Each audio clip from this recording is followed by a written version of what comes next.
तो जोहार दोस्तों, आपका अपना झारखंडी चैनल झारखंडी आवाज के साथ। तो कैसन हक रौरन मन और का फील करत हिए, पढ़ाई लिखाई कैसन चलत है, ओके जरूर कमेंट बॉक्स में सुझाव में देवे। ओके देवे से ही हम इनके मजबूती मिली और अब इन आगे कर वीडियो जरूर आगे समझाए ले बना, ताकि सब छुआ पुता मन पढ़ पार में। ठीक है, तो ये था हम लोग का झारखंडी संस्कृति। तो चलिए आगे बढ़ते हैं। स्वागत है बच्चों आपका अपने इस यूट्यूब चैनल जिसका नाम है एमजेड क्लासेस। तो ये है सिविक्स का, किसका, सिविक्स यानी नागरिक शास्त्र विषय सूची। आपको टर्म 1 में कितना पढ़ना है? सत्ता की साझेदारी, संघवाद, लोकतंत्र, विविधता, जाति, धर्म, लैंगिक मसले। 4 चैप्टर पढ़ने हैं। पहला चैप्टर है सत्ता की साझेदारी। ठीक है, ये है परिचय। आप परिचय को पढ़ लें। हम लोग डायरेक्ट शुरू करते हैं चैप्टर से। तो चैप्टर क्या कहता है देखिए। हाँ, तो चैप्टर क्या कहता है, हम लोग हर एक वीडियो लाएंगे अब रोजाना सीरीज 2022-23 के बच्चों के लिए। ठीक है, क्लास 10। चलिए, तो बेल्जियम और श्रीलंका 1 2, थोड़ा सा जूम कर लो। ठीक है, बेल्जियम और श्रीलंका। तो ये बेल्जियम और श्रीलंका क्या है देखिए। तो बेल्जियम यूरोप का देश है और श्रीलंका एशिया का देश है। लेकिन दोनों की कहानियां कुछ न कुछ ऐसी बयां करती हैं जो लोगों की चेतनाओं और सोच और समझ को झंझोड़ देती है। कैसे सरकारें चलती हैं, कहाँ पे समझौता करने से राष्ट्र का विकास होता है, कहाँ पे नहीं करने से नहीं होता है। चलिए, हम छोटे छोटे आपको बना के वीडियो देंगे। ठीक है, बेल्जियम यूरोप का एक छोटा सा देश है। क्षेत्रफल में हमारे हरियाणा राज्य से भी छोटा। इसकी सीमाएं फ्रांस, नीदरलैंड, जर्मनी और लग्जमबर्ग से लगती है। इसकी आबादी 1 करोड़ से थोड़ी अधिक है, यानी हरियाणा की आबादी से करीब आधी। तो बेल्जियम एक यूरोप महाद्वीप का छोटा सा देश है। क्षेत्रफल में हमारे हरियाणा राज्य से भी छोटा है, जिसकी सीमाएं बॉर्डर फ्रांस, नीदरलैंड, जर्मनी और लग्जमबर्ग से लगती है। यानी जैसे भारत की सीमाएं लगती है ना, बांग्लादेश, भूटान, ठीक है, नेपाल, चीन, पाकिस्तान, तो इसी तरह से ये जो बेल्जियम की सीमाएं हैं बॉर्डर फ्रांस, नीदरलैंड, जर्मनी और लग्जमबर्ग से टच करती है। इसकी आबादी 1 करोड़ से थोड़ी अधिक है, थोड़ा सा अधिक, 1 करोड़ 5 लाख 10 लाख जितना भी, यानी हरियाणा की आबादी से करीब आधी। हरियाणा की करीब आबादी 2 करोड़ से ज्यादा है, इसकी 1 करोड़। इस छोटे से देश के समाज की जातीय बुनावट बहुत जटिल है। देश छोटा है लेकिन जातीय बुनावट यानी बनावट बहुत जटिल, बहुत कॉम्प्लिकेटेड है। तो देश की कुल आबादी का 59% हिस्सा फ्लेमिश इलाके में रहता था। यानी देश का, बेल्जियम देश की जो पूरी आबादी का, कुल आबादी का 59% यानी कि 59% लोगों की आबादी फ्लेमिश इलाके में, किस जगह में, फ्लेमिश क्षेत्र में रहता है। और क्या भाषा बोलता है? डच, यानी कि DUTCH, डच स्पीकिंग पीपल। किस तरह के लोग हैं? डच स्पीकिंग, डच बोलते हैं, फ्लेमिश इलाके में रहता है और डच बोलता है। शेष 40% लोग वेलोनिया क्षेत्र में रहते हैं। कहाँ पे? वेलोनिया क्षेत्र में रहते हैं और फ्रेंच बोलते हैं। क्या बोलते हैं? और फ्रेंच 40%, और 1% लोग जर्मन बोलते हैं। तो 60 और 40 100। ठीक है, तो 40% लोग वेलोनिया क्षेत्र में रहते हैं और क्या बोलते हैं? फ्रेंच। 1% जर्मन। अब जो इसकी राजधानी ब्रुसेल्स है, ब्रुसेल्स का जस्ट उल्टा बनावट है। पूरे देश में 59% है जो फ्लेमिश इलाका बोलते हैं। क्या? फ्लेमिश। उनमें 59% डच बोलते हैं और 40% ये वेलोनिया में रहते हैं। क्या में रहते हैं? वेलोनिया में, जिनका लैंग्वेज क्या है? फ्रेंच। और 1% जर्मन। बिन पेंद्री का लोटा, इधर के ना उधर के। 1% तो किधर तो घुड़क सकता है ना, जिसकी ताकत ज्यादा हो। अब क्या है, अब हम राजधानी ब्रुसेल्स को देखें तो 80% यानी 80% लोग फ्रेंच बोलते हैं। क्या बोलते हैं? फ्रेंच। और 20% लोग डच बोलते हैं। पूरे देश में 59% लोग डच बोलते हैं। लेकिन अगर हम राजधानी में जाएंगे, जैसे झारखंड को हम मानते हैं, तो पूरे झारखंड में 59% लोग फ्लेमिश इलाके में रहते हैं और डच बोलते हैं, और 40% लोग फ्रेंच बोलते हैं और 1% जर्मन। लेकिन अगर हम उसी झारखंड की राजधानी रांची में घुस जाते हैं तो रांची के 80% लोगों की भाषा फ्रेंच है और 20% लोगों की भाषा डच है। तो है हम झारखंड का एग्जाम्पल दिए हैं, समझ गए। अल्पसंख्यक फ्रेंच भाषी लोग तुलनात्मक रूप से ज्यादा समृद्ध और ताकतवर रहे हैं। अल्पसंख्यक फ्रेंच भाषी लोग अगर तुलनात्मक रूप से, अगर भले ही माइनॉरिटी पर्सन है ये फ्रेंच पर्सन इंडिया में, जैसे कि क्या है, मुस्लिम, सिख, ईसाई, जैन, पारसी, ठीक है, ये लोग क्या है, अल्पसंख्यक है ना, माइनॉरिटीज में आते हैं। उसी तरह बेल्जियम में फ्रेंच भाषा के लोग माइनॉरिटी में आते हैं, और अगर देखा जाए वो तुलनात्मक रूप से ज्यादा समृद्ध और ताकतवर है। भले ये माइनॉरिटी है लेकिन देश में इनकी ताकत बहुत ज्यादा है, ये बहुत समृद्ध है, अमीर है, बने, इनका समाज बहुत विकसित है। बहुत बाद में जाकर आर्थिक विकास और शिक्षा का लाभ पाने वाले डच भाषी लोगों को इस स्थिति से नाराजगी थी। लेकिन डच भाषा लोग बहुत बाद में जाके शिक्षा प्राप्त किए और अपनी आर्थिक, इकोनॉमिक, घरेलू कंडीशन को मजबूत किए। इसके साथ उन लोग को ये एहसास हुआ कि ये सिस्टम गलत है। इसके चलते 1950 और 60 के दशक में फ्रेंच और डच बोलने वालों समूहों के बीच में तनाव बढ़ने लगा। और इसी के वजह से, क्योंकि राजधानी में फ्रेंच वालों का कब्जा था तो देश में इन्हीं का कब्जा चल रहा था, ये बातें डच वालों को पची नहीं, और 1950 और 60 के दशक में फ्रेंच और डच बोलने वाले समूहों के बीच तनाव, टेंशन पैदा होने लगा। इन दोनों समुदायों के टकराव का सबसे तीखा रूप ब्रुसेल्स में दिखा। जब से कड़क और टेरर टाइप से दिखा होगा, तीखा कहाँ, ब्रुसेल्स। ब्रुसेल्स क्या है, राजधानी। यह एक विशेष तरह की समस्या थी, यह विशेष तरह की समस्या थी। डच बोलने वाले लोग संख्या के हिसाब से अपेक्षाकृत ज्यादा थे। अगर देखा जाए तो डच बोलने वाले 59% है, तो आबादी तो उनकी ज्यादा है, लेकिन धन और समृद्धि के मामले में कमजोर है। आबादी भले ज्यादा है लेकिन धन और समृद्धि, बनावट में, मैनेजमेंट में, उनके विकास में ये उनसे बहुत कमजोर है और अल्पमत है, और इनके पास वह मत प्राप्त नहीं है जिनसे वो पूरे बेल्जियम में ऐसे कुछ शासन कर सके। ये था, देखिए ये है आपका बेल्जियम के समुदाय और क्षेत्र। यहाँ पे देखिए इस कलर में जो ऑरेंज टाइप से पतला है, ये ब्रुसेल्स राजधानी है ये, और ये है वेलोन फ्रेंच भाषी, वेलोन फ्रेंच भाषी यहीं पे है, ठीक है। हाँ, आपको तो सेम दिख रहा होगा, अपने कॉपी में देख लेंगे आप, बुक में, ठीक है। और ये फ्लेमिश डच भाषी, ये जो हरा वाला है ये फ्लेमिश डच भाषी, और ये जो ऐसे ऐसे लाइनिंग दिया हुआ है ये जर्मन भाषी, यहाँ पे देखिए, ठीक है। ये राजधानी होगा, ठीक है, ये राजधानी। चलिए अब हम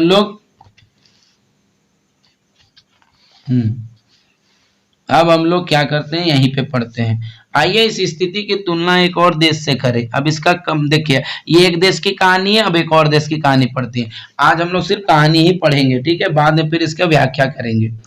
तो इस स्थिति की तुलना एक और देश से करें। श्रीलंका का एक द्वीपीय देश है, श्रीलंका एक आइलैंड वाला देश है जो तमिलनाडु के दक्षिणी तट से कुछ किलोमीटर की दूरी पर है। तो भारत के सबसे निचले हिस्सा देखे है ना, इस टाइप से जो है, ठीक है, इस टाइप, और यहाँ पे जो वाटर लेवल ने बूंद टाइप से, यही है श्रीलंका, रावण का देश। तो देखिए इस स्थिति की तुलना अब बेल्जियम से तुलना कर रहे हैं, एक और देश से करें। श्रीलंका का एक द्वीपीय देश है जो तमिलनाडु के दक्षिणी तट से, साउथ तट से जो बॉर्डर है, ठीक है, जो ओशियन समुद्री इलाका है जो दक्षिण वाले, उसके कुछ किलोमीटर की दूरी पर स्थित है। कहाँ पे, कुछ किलोमीटर। इसकी आबादी करीब 2 करोड़ है। कितना है, 2 करोड़, यानी हरियाणा के बराबर। तो दक्षिण एशिया के अन्य देशों की तरह श्रीलंका की आबादी में भी कई जातीय समूहों के लोग हैं। दक्षिण एशिया में जितने भी देश है, हर देश में जातीय, अलग अलग जाति के लोग निवास करते हैं।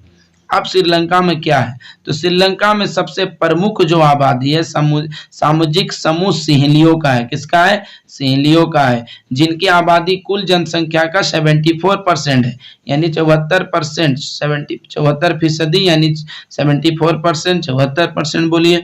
फिर तमिलों का नंबर आता है, जिनकी आबादी कुल जनसंख्या में 18% है। कहाँ है? 18% टी है तमिल।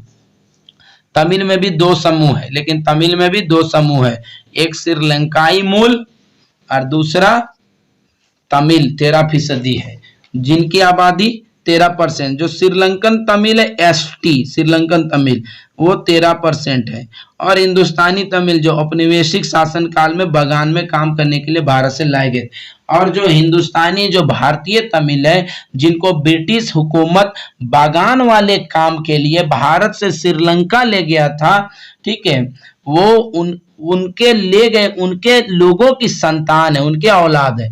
वो मौजूदा श्रीलंका के नक्शे पर गौर करें तो पाएंगे, यानी 13% श्रीलंकन तमिल और बचा कुचा 5% इंडियन यानी कि हिंदुस्तानी तमिल, भारतीय तमिल है।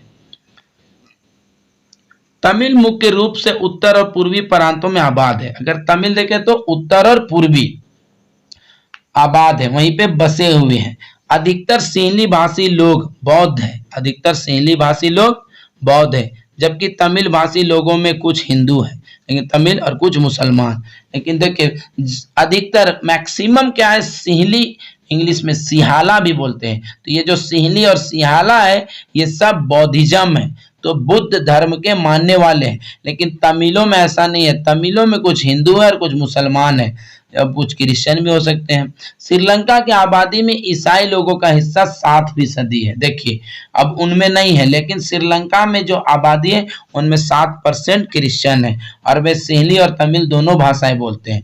लेकिन ये क्रिश्चियन बड़े चतुर और चालाक है और पढ़े लिखे और समृद्ध है कि वो सिंहली भी बोल लेते हैं और तमिल भी बोल लेते हैं, तो इनको श्रीलंका में कोई परेशानी नहीं था। ठीक है, अब हम लोग आगे बढ़ते हैं। श्रीलंका में बहुसंख्यकवाद, ठीक है, मेजोरिटी किसकी है?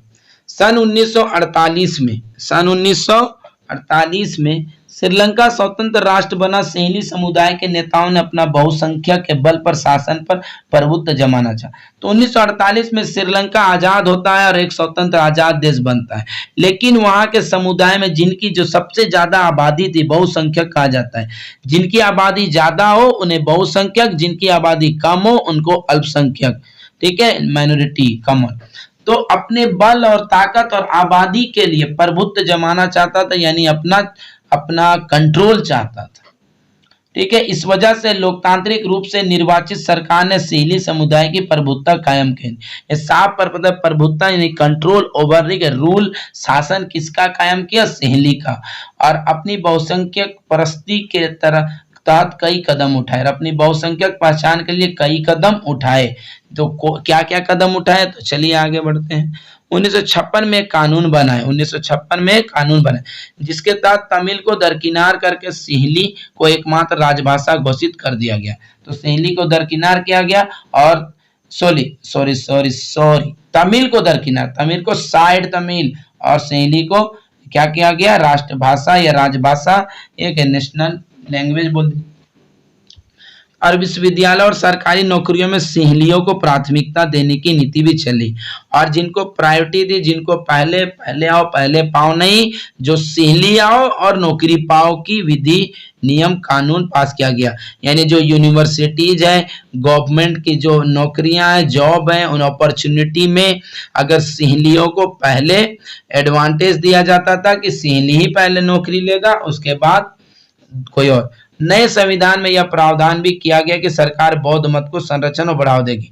और नया जब संविधान बना, उनमें प्रपोजल रखा गया, एक कानून रखा गया कि जो बौद्ध मत है, जो बौद्ध धर्म को मानते हैं, उन्हीं का संरक्षण, उन्हीं का बचाव किया जाएगा, और उन्हें बढ़ावा, आगे बढ़ने के लिए फैसिलिटीज भी प्रदान की जाएंगी। एक एक करके आइए इन सरकारी फैसलों ने एक एक करके सरकारी फैसला आया, श्रीलंकाई तमिलों की नाराजगी और शासन को लेकर उनमें बेगानापन बढ़ाया। अब ये जो फैसले हैं साफ पता चलता है कि बाहरी भीतरी करके रख दिया गया श्रीलंका को और तमिलों को बेगानापन यानी कि अपनेपन से हटा दिया गया से। तो उन्हें लगा कि बौद्ध धर्मावलंबी सिंहली की नेतृत्व वाली सारी राजनीतिक पार्टियां उनकी भाषा और संस्कृति को लेकर असंवेदनशील है। संवेदनशील मतलब चिंतनीय सोच के लायक है, असंवेदनशील मतलब उनके उनके लिए कोई सोच समझ नहीं है, वो तमिल अपना समझ ले और सबसे ज्यादा किसी कल्चर को, किसी लैंग्वेज को, किसी धर्म को बचाने के लिए अगर संविधान में प्रावधान था तो वो था सिंहली जाति, सिंहली भाषा और बौद्ध धर्म, और तमिलों को दरकिनार किया गया। उन्हें लगा कि संविधान सरकार की नीतियां उन्हें, हाँ अब जब सारा सोचिए, हाँ अच्छा थोड़ा सा हम इसको छोड़ दिए थे। अच्छा थोड़ा सा इसको समझा देते, छूट गया था। जरा सोचिए ऐसी स्थिति में क्या हो सकता है। बेल्जियम में डच भाषी लोग अपनी बड़ी संख्या के बल पर फ्रेंच भाषी और जर्मन भाषी लोगों पर अपनी इच्छाएं थोप सकते थे।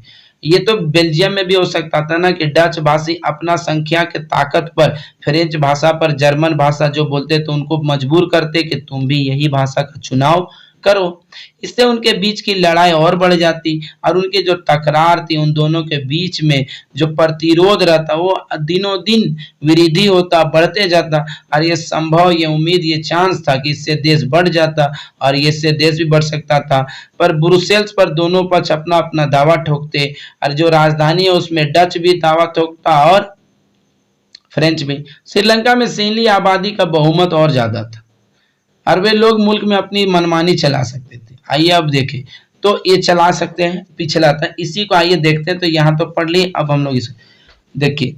नीतियां उन्हें राजनीतिक अधिकारों से वंचित कर रही थी। तमिलों को राजनीतिक विचारों, ठीक है, राजनीतिक लोकतंत्र का सबसे बड़ा एक अधिकार है राजनीतिक विचार, कि उनके न्यायपालिका कार्यपालिका में हमारा भी सहयोग लिया जाए और हमारे भी लोगों को चुना जाए और हम भी सरकार में अपने दल और अपने समाज के हक व अधिकारों की रक्षा के लिए पर प्रावधानों के उम्मीद करें और प्रावधान लाने के लिए सरकार से क्या करेंगे, रिक्वेस्ट करेंगे।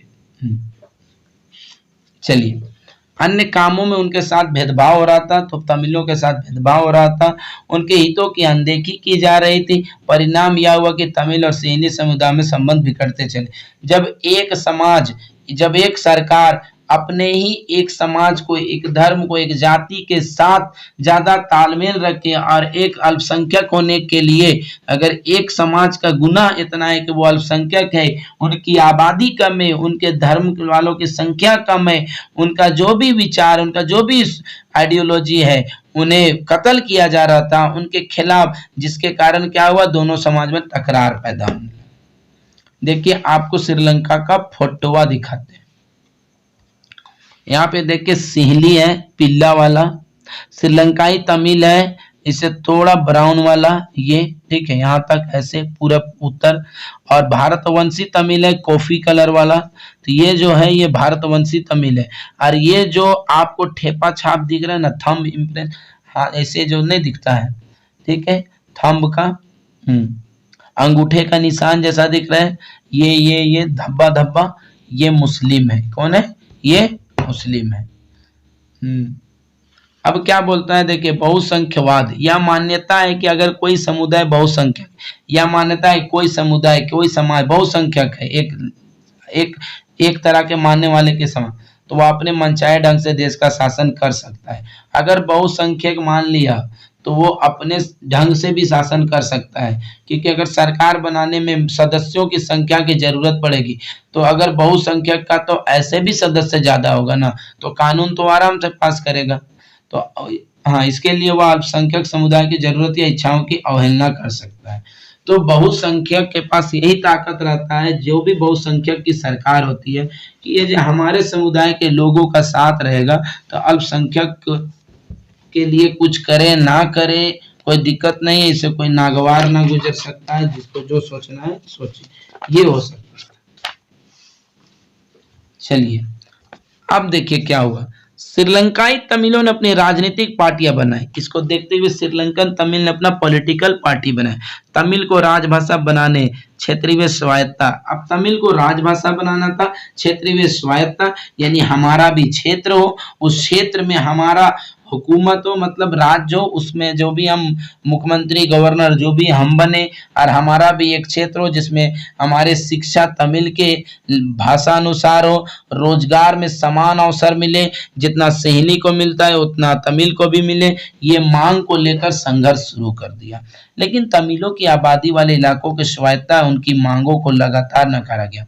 लेकिन श्रीलंकन सरकार तमिलों की स्वायत्ता की नहीं, तमिल नहीं, अब तमिल राज्य में तमिल लोग का ही तो मुख्यमंत्री या गवर्नर होना चाहिए ना, तो इन सब मांगों को भी वो दरकिनार किया। और 1980 के दशक तक उत्तर पूर्वी श्रीलंका में स्वतंत्र तमिल ईलम सरकार बनाने की मांग को लेकर अनेक राजनीतिक संगठन बने। तो 1980 के दशक में उत्तर पूर्वी श्रीलंका में स्वतंत्र तमिल तमिल ईलम बोलते हैं, स्वतंत्र तमिल इंडिपेंडेंट तमिल ईलम, ईलम का मतलब सरकार, एक स्वतंत्र सरकार बनाने की मांग, यानी उस जगह में जो तमिल जगह है वहां पे सरकार तमिलों के द्वारा चुना जाए, इसके लिए अनेक संगठन बने, पॉलिटिकल पार्टी। अब देखिए श्रीलंका में दो समुदायों के बीच पारस्परिक अविश्वास ने बड़े टकराव का रूप ले लिया, और ये जो दो समुदायों के बीच में खींचातान था, ये जो बहुत टकरार था, ये बड़ा टकराव ले लिया, लंबा टकराव ले लिया, जिसे मतलब सॉरी